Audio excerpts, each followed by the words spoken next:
Welcome to another chapter in the Northeast Pets President-Elect Orientation Webinar Series.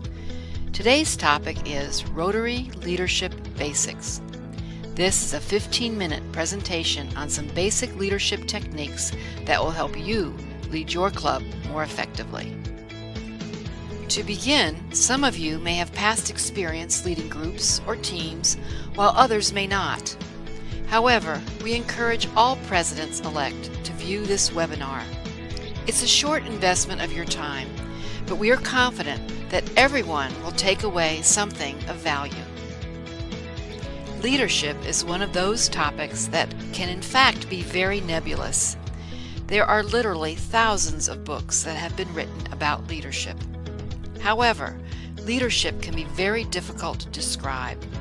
To borrow an old phrase, I can't really define what leadership is, but I know it when I see it.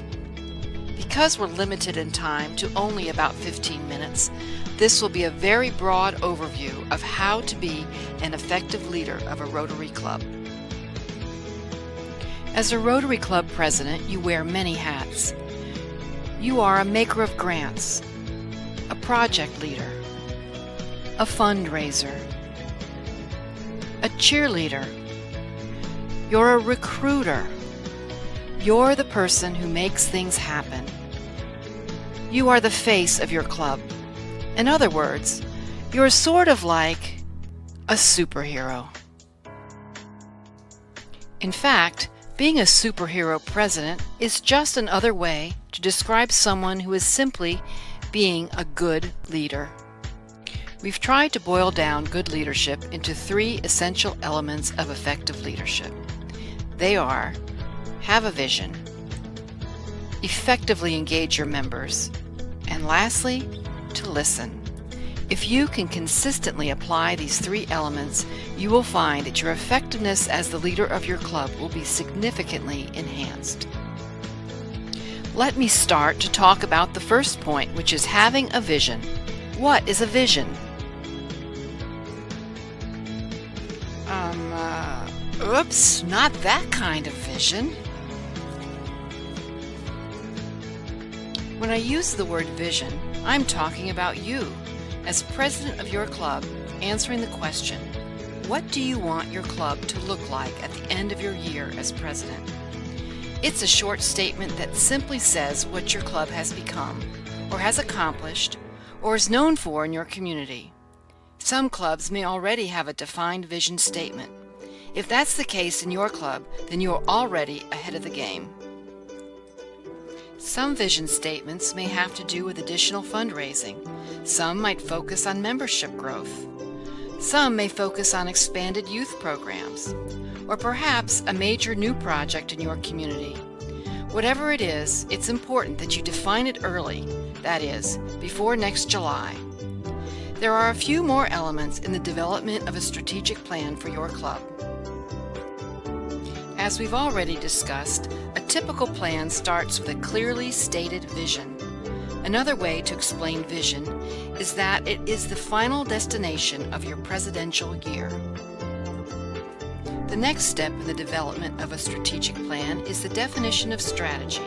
This is simply defining the path that you will take to achieve your vision. And the next step in your plan is to define your key goals. These are the accomplishments that you make along the way that are needed to achieve your vision. I'm not going to spend any time in this presentation to talk about strategy development. We simply don't have the time. But now, let's focus on how to develop your goals. Defining your goals for your presidential year is one of the most important things that you can do to prepare for your year as club president. So let's take a little time to focus on goal development. A typical and effective way to do this is to use the SMART goal approach to goal development. What are SMART goals? A goal is considered to be a SMART goal when it contains these 5 attributes. Each goal needs to be specific, measurable, attainable, relevant, and time-bound.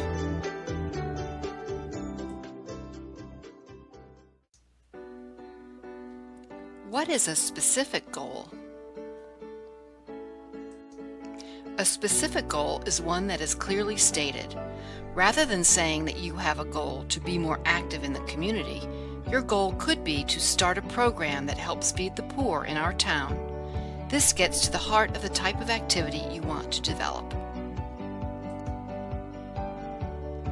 What is a measurable goal?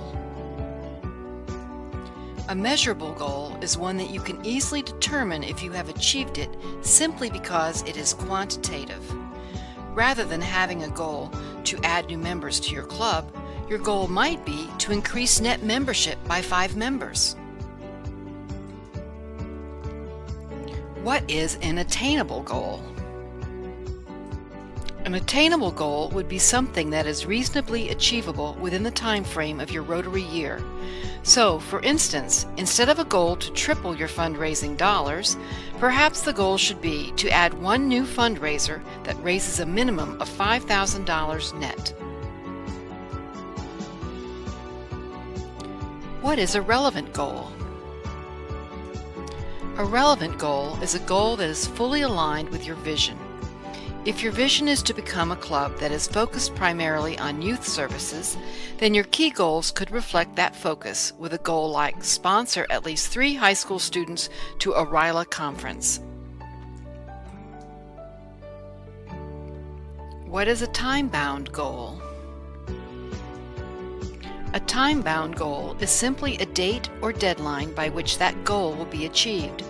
To use the previous example, sponsor at least 3 high school students to the next RILA conference scheduled for September 15th.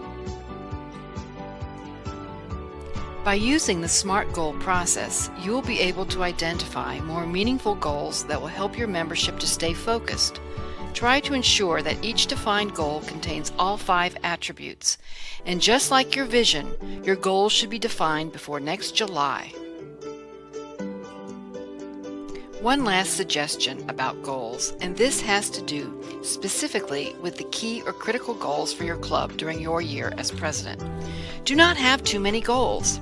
6 to 8 key goals is a good range to shoot for.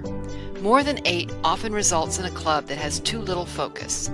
This could result in not fully accomplishing any goals. Now, just a few other important points about leadership as it relates to vision and goals. You, as the president, are ultimately responsible for making sure that your club's goals are met. Live your vision and goals. Inspire your members by demonstrating your passion and commitment to these goals at every meeting. Another great benefit of demonstrating your passion and commitment is the impact that it can have on recruiting new members. Remember, you are the face of your club. When a prospective member comes to visit your meeting, that person's impression of you, the president, will have a significant impact on their decision to join your club. Therefore, your professionalism, enthusiasm, and passion are extremely important and will help to encourage new members to join, as well as to inspire your existing members and to make the meetings fun for all. One last thought with regard to having a defined vision, and that is, your vision should extend longer than just 1 year. And the planning that you do should also include succession planning for future years. Ensure the future success of your club by helping to identify and develop the future leaders in your club who will come after you. So to review the key points in the first element of effective leadership, they are, first, to develop your vision and goals, and then to live your vision, and finally to ensure leadership continuity in your club. It's now time to move on to the second essential element of leadership, which is engaging your members. First of all, an important link exists between the first and second elements. That is, a link between having a vision and goals and member engagement. And that link comes from the understanding that the vision and goals of your club should not be just yours alone. They must become your members' vision and goals. Your membership needs to be deeply involved in the development of your vision and goals and in support of them. If your members believe that they have some ownership of the vision and goals, then their willingness and commitment will be enhanced significantly, as well as their engagement in the club. Effective club presidents do a lot of their leading before they become president. That is, planning. It starts with defining vision and goals with the members of your club, which is member engagement, and continues to the next key part of planning for your presidential year, which is building your team. You cannot be an effective leader without help. Focus early on building your team. Ultimately, your team is the entire club, but there are some key roles that need to be filled. Select members to be officers, directors, chairpeople, and others who have the skills and abilities and are willing to step up. In order to ensure their effectiveness, clearly explain the duties and responsibilities to each member of your team. Written job descriptions are a great way to clearly communicate this important information. Be sure to become familiar with all of the resources Rotary has made available on the My Rotary website. These manuals are just a small example of the information available to you. Hold your team members accountable for the commitments that they have made. This can be done simply by having them report on their progress towards goals at board meetings.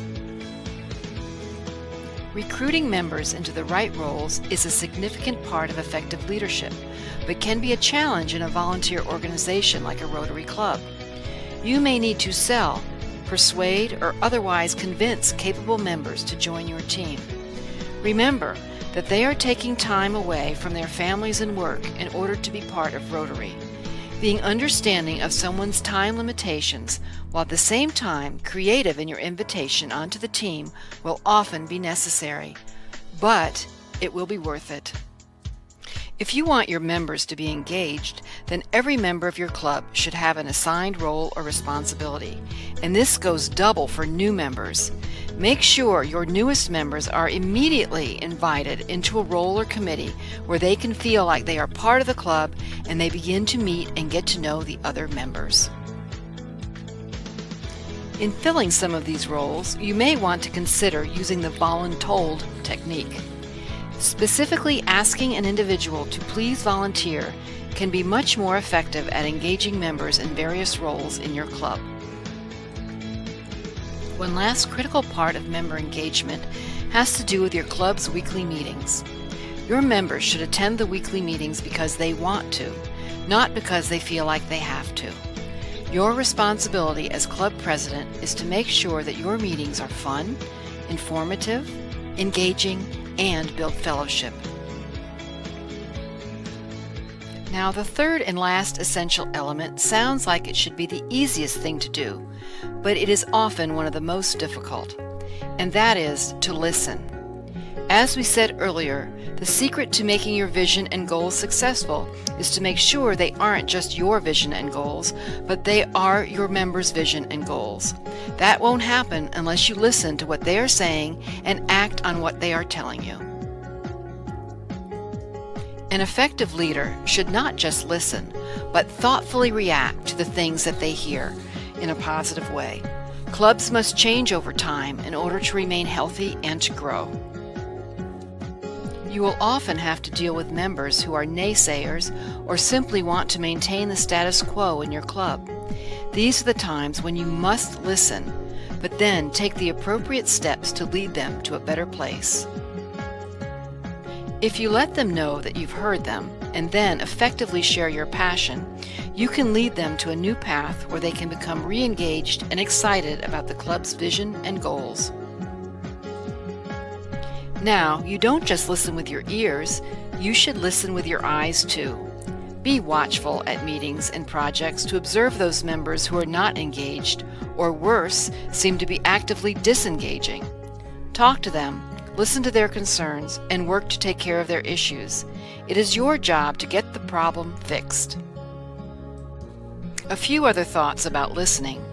Good leaders also listen to others who have experience and a different perspective for advice on how to improve. In Rotary, those individuals include past club presidents, other clubs' presidents, assistant governors, and the district governor. Good leaders are also always on the lookout for best practices wherever they exist. In conclusion, we've tried to present an extremely concise overview of the 3 key essentials of Rotary Club leadership, which are: first, to have a vision; second, to engage your members; and third, to listen. There are many more sources that offer additional insight into how to be a good leader. Some information has been made available by Rotary International, such as your President's Manual. But there's also useful information from many other sources available. Do some research. You may be surprised by how much it will help you. Good leaders are always trying to improve their leadership skills. Best of luck for a great year as president of your Rotary Club.